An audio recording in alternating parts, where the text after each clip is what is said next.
प्रिय अभ्यर्थियों, स्वागत है आपका विवेकानंद आईएएस के इस यूट्यूब चैनल पर। आज हम लोग जो है एक महत्वपूर्ण टॉपिक रूस यूक्रेन युद्ध विवाद का संपूर्ण विश्लेषण करेंगे। हम यह भी देखेंगे कि आपके परीक्षा में एग्जाम में किस प्रकार के प्रश्न प्रीलिम्स और मेंस एग्जाम में पूछे जा सकते हैं। देखिए, आज जो है रूस ने यूक्रेन पर हमला कर दिया है और इससे जो है तीसरे विश्व युद्ध होने की संभावनाएं प्रबल हो चुकी है। जो बाइडन है उनका प्रयास अभी तक जो है, जो संधि विराम का जो प्रयास था वो अभी तक नाकाफी साबित हुआ है। यूएन का जो प्रयास है वो भी बिल्कुल ही सार्थक साबित नहीं हुआ है। जो यूनाइटेड नेशंस के द्वारा रशियन प्रेसिडेंट को संयम रखने की अपील की गई थी तो उन्होंने संयम नहीं रखा और जो है यूक्रेन पर हमला कर दिया है। तो हम इसका कंप्लीट जो एनालिसिस करेंगे कि शुरू से अंत तक कि इसका युद्ध विवाद का जड़ क्या है। न्यूज़पेपर में ये खबरें स्पष्ट सामने आ रही है कि Russia declares wars on Ukraine. रूस ने जो है यूक्रेन पर हमला कर दिया है। रूस ने यूक्रेन को 3 भागों में बांट दिया था। कल ही यूक्रेन का जो 2 शहर है ये है, एक लोहांस्क और एक है दोनेत्स्क। जो लोहांस्क का क्षेत्र है ये वाला क्षेत्र है। देखिए, रूस का जो क्षेत्र है ये लोहांस्क है और ये दोनेत्स्क का क्षेत्र है। तो रशिया ने इसको स्वतंत्र देश घोषित कर दिया। इस तरह से रूस ने यूक्रेन को 3 भागों में बांट दिया था। कल ही इसकी घोषणा की थी। हम लोग ये देखते हैं कि इसका रीजन क्या है। दरअसल रूस और अमेरिका के बीच में जो विवाद है वो आज से नहीं है, लगभग पिछले 70 सालों से अधिक समय से है। लगभग 1949 का समय था वहीं से है। जो वेस्टर्न नेशंस है जो पश्चिमी देश है उसके नेतृत्व में नाटो का जो है एक गठबंधन काम कर रहा है, ठीक है। और जो रशिया है तो वो बिल्कुल अलग थलग इधर से पड़ गया है। देखिए, इस मैप को ध्यान से देखिए। ये जो रीजन है ये ईस्टर्न यूक्रेन कहलाता है, ठीक है। इधर से जो इधर का भाग है, इधर का जो भाग है ये ईस्टर्न यूक्रेन कहलाता है और इधर का जो भाग है वो वेस्टर्न यूक्रेन कहलाता है। तो ये जो यूक्रेन का क्षेत्र है ये प्रो रशियन है, ठीक है। प्रो रशियन का मतलब है यूक्रेन का विरोधी है और रूस का समर्थक है। तो इसीलिए जो है विद्रोहियों को रूस अपना हथियार भी मुहैया करवा रहा है और यही लोग यहाँ विद्रोह भी कर रहे हैं। तो इनके आज़ादी के समर्थन में जो है रूस ने इसको अलग से देश घोषित कर दिया है। जबकि इधर के जो लोग हैं, जो वेस्टर्न यूक्रेन के जो लोग हैं, वो रूस के बिल्कुल खिलाफ हैं। जब आप exam purpose of point of view से पढ़ेंगे तो आप हमेशा ये देखेंगे कि आपके यूक्रेन के आसपास के कौन से देश हैं उसका आपको नाम याद रखना है, और जो रशिया है उसके आसपास के देश कौन से हैं आपको याद रखना है, ठीक है। आपको जगह का नाम याद रखना है एग्जाम पॉइंट ऑफ व्यू से। ये जो है दोनेत्स्क नाम है, ये लुहांस्क नाम है। तो यहाँ से एक सवाल बन सकता है। और जो कि रूस और यूक्रेन के बीच में विवाद चल रहा है तो हम ये देखते हैं कि दोनों का पॉपुलेशन कितना है, दोनों का जो मैन पावर है इसका हम कंपेरिजन कर लेते हैं। तो रशिया का पॉपुलेशन है वो ऑलमोस्ट जो है 14 करोड़ 23 लाख के अप्रॉक्स है, ठीक है। और जो यूक्रेन का पॉपुलेशन है वो 4 करोड़ 37 लाख के अप्रॉक्स है। अब दोनों का हम डिफेंस फोर्सेज का तुलना करते हैं, यूक्रेन का और रशिया का। देखिए, यूक्रेन के पास जो एयरफोर्स में जो सैनिक है वो लगभग 35,000 के लगभग है, 35,000 है। जो रशिया के पास है वो 1,65,000 के लगभग है। एयरफोर्स में जो एयरक्राफ्ट है यूक्रेन के पास वो 146 एयरक्राफ्ट है, 146, एंड जो रशिया है उसके पास 1328 एयरक्राफ्ट हैं। अगर हम आर्मी की बात करें तो रशिया के पास जो है 2,80,000 के लगभग आर्मी है और यूक्रेन के पास जो है 1,25,600 के लगभग जो है आर्मी है। और अगर हम मैरीटाइम फोर्सेज की बात करें तो ये देखिए, इसके पास नेवी में जो है लगभग 1.5 लाख सैनिक हैं, ठीक है, 1,50,000, और जो है यूक्रेन के पास जो है 15,000 के लगभग जो है सैनिक हैं नेवी का। जब से हमला हुआ है, रूस ने यूक्रेन पर हमला किया है, तब से दुनिया भर के जितने भी शासक हैं, दुनिया भर के जितने भी देश हैं, इसके द्वारा जो है विरोध किया जा रहा है। हालांकि भारत ने जो है एक बैलेंस्ड अप्रोच अपनाया है।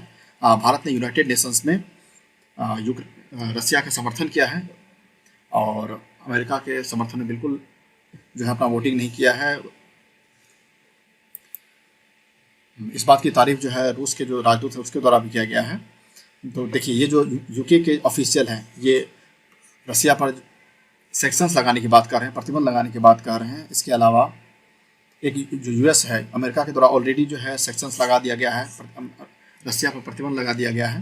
तो इससे क्या होगा कि प्रतिबंध लगाने से रूस की अर्थव्यवस्था पर असर पड़ सकता है। जो रशिया का जो रूबल है, जो वहाँ का करेंसी है रूबल, उसके और नीचे जाने का खतरा बरकरार रहेगा। अब आपको एग्जाम पॉइंट ऑफ व्यू से ये देखना है कि क्या रीजन है कि रूस और यूक्रेन के बीच में विवाद गहराता जा रहा है। देखिए, अमेरिका के नेतृत्व में जो संगठन है वो नाटो के रूप में काम करता है, ठीक है, नाटो के रूप में काम करता है। जो यूक्रेन का क्षेत्र है तो अमेरिका चाहता है कि यूक्रेन जो है नाटो का भाग बने, जबकि रूस के जस्ट बगल, देखिए रसिया यहाँ पर है, रसिया के जस्ट बगल में यूक्रेन है, तो रूस चाहता है कि यूक्रेन नाटो का भाग नहीं बने, क्योंकि नाटो का पूरी दुनिया में लगभग जो है प्रेजेंस है। अगर यूक्रेन पर भी जो है यूक्रेन भी नाटो में शामिल हो जाता है तो ये रूस के जो संप्रभुता है उसके लिए खतरा बरकरार रहेगा। इसलिए रूस चाहता है कि यूक्रेन नाटो का पार्ट न बने, ठीक है। अगर आप एग्जाम पॉइंट ऑफ व्यू से हमेशा ये देखेंगे कि जो यूक्रेन के आसपास का कौन सा देश है, देखिए स्लोवाकिया यहाँ पे है, हंगरी यहाँ पे है, मोल्डोवा यहाँ का भाग है, रोमानिया यहाँ का भाग है, ठीक है, पोलैंड इधर से है, बेलारूस इधर से है, रसिया इधर से है, ठीक है। तो आपको बस ये लोकेशन याद रखना है कि यूक्रेन को कौन कौन सा देश टच करता है। देखिए यहाँ पर ब्लैक सी है, ब्लैक सी भी एग्जाम के लिए बहुत महत्वपूर्ण है। देखिए बुल्गारिया यहाँ से टच करता है, रसिया इधर से है, मोल्डोवा इधर से है, जॉर्जिया इधर से है। तब युद्ध का कारण ये है, युद्ध का कारण मेन जो सबसे प्रमुख रीजन है वो यही रीजन है कि यूक्रेन जो है नाटो का पार्ट बनना चाहता है, रसिया नहीं चाहता है कि ये नाटो का हिस्सा बने। इससे उसका जो जियोपॉलिटिक्स है, उसका संप्रभुता जो है उस पर खतरा बरकरार रहेगा, ठीक है। तो इसके हम कारण पे देखते हैं। अगर आपको एग्जाम में क्वेश्चन पूछा जाता है, मेंस में, मुख्य परीक्षा में अगर यहाँ से कोई सवाल आता है तो पहला रीजन ये होगा बैलेंस ऑफ पावर, ठीक है, शक्ति का संतुलन। अगर यूक्रेन नाटो का हिस्सा बन जाता है तो इससे उसके संप्रभुता पर खतरा बरकरार रहेगा। आपको पहला पॉइंट ये लिखना है, ठीक है। दूसरा, यूक्रेन जो है ना वो बफर जोन का काम करता है, रसिया और जो अदर यूरोपियन नेशंस हैं। देखिए यूक्रेन बफर जोन किसे कहते हैं, तो बफर जोन को ऐसे समझते हैं कोई ऐसा क्षेत्र होता है, कोई दो शक्तिशाली राष्ट्रों के बीच में कोई जो तीसरा छोटा देश होता है जिसका जियोपॉलिटिक्स में कुछ खास प्रभाव नहीं रहता है, जो कम शक्तिशाली देश होता है उसको बफर जोन के रूप में काउंट किया जाता है। जैसे आप मानिएगा जैसे भारत और जैसे इंडिया है, ठीक है, और इंडिया और चाइना के बीच में बफर जोन के रूप में काम करता है तिब्बत, ठीक है। तो तिब्बत का रीजन है वो भारत और चीन के बीच में बफर जोन के रूप में काम करता है। तो बफर जोन भारत और चीन के लिए हो गया, ये तिब्बत का रीजन हो गया, ठीक है। उसी तरह जो है यूक्रेन जो है एक बफर जोन के रूप में काम करता है। तीसरा एक और युद्ध का रीजन ये है कि रूस के पास जो है एकमात्र यही तो समुद्री बंदरगाह है जहां से इसका व्यापार होता है। अगर नाटो का इस पर अधिकार हो गया तो नाटो यूक्रेन के सहारे जो है ब्लैक सी का जो ट्रेडिंग पोर्ट है, जो व्यापारिक बंदरगाह है, उस पर भी कब्जा कर सकता है।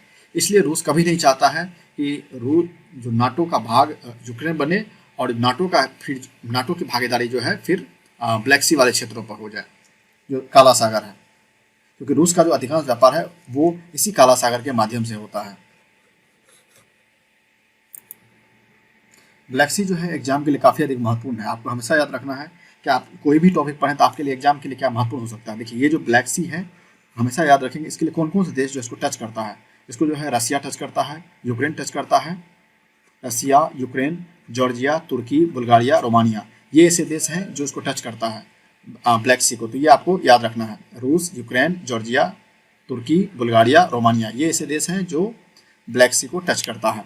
और यह कहाँ किसके बीच स्थित है, तो यह ईस्टर्न यूरोप और वेस्टर्न एशिया के बीच स्थित है। यूक्रेन में जो है इससे पहले भी मूवमेंट हो चुका है यूरोपियन स्क्वायर में।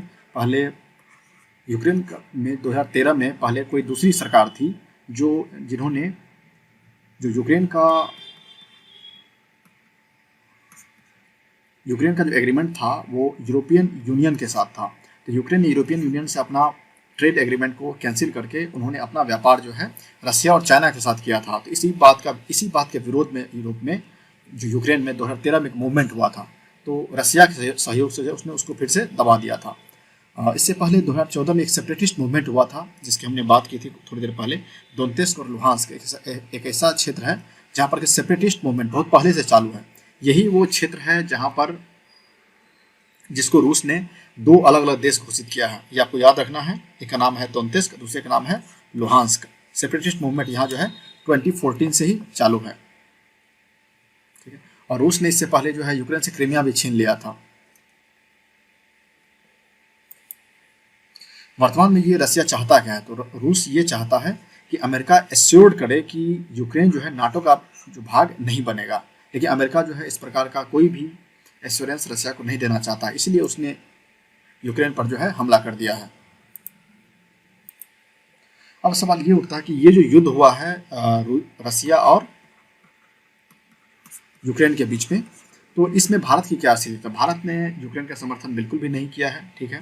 भारत ने जो यूक्रेन का समर्थन करने का मतलब था कि रसिया से दुश्मनी मोल लेना। तो भारत और रूस जो है एक प्रगाढ़ संबंध रहा है, आज से नहीं, लगभग पिछले 70 सालों से रहा है भारत और रूस का संबंध। रूस ने हमेशा भारत की मदद की है, तो भारत कभी भी नहीं चाहेगा कि रूस की नाराजगी मोल लें। और भारत और रूस के बीच में जो रक्षा कारोबार है वो अमेरिका से भी ज़्यादा है,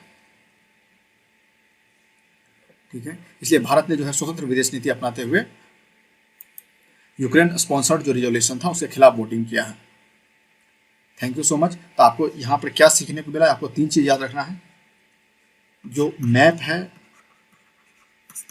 इसका रसिया का और यूक्रेन का, R for Russia, U for Ukraine, आपको यहाँ के दोनों का मैप याद रखना है। उसके अलावा मुख्य परीक्षा में ये पूछा जा सकता है जो रूस और यूक्रेन का युद्ध हुआ है इसका भारत पे क्या प्रभाव पड़ेगा।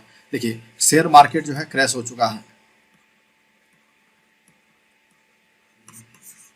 शेयर मार्केट जो है क्रैश हो चुका है। इसके अलावा जो है जो ट्रेड है, व्यापार है, इस पर इसका प्रभाव पड़ेगा। व्यापार पर क्या प्रभाव पड़ेगा? क्योंकि यूरोप का जो 20% गैस है, 20% गैस को जो है रसिया सप्लाई करता है। मान लीजिए गैस का सप्लाई अगर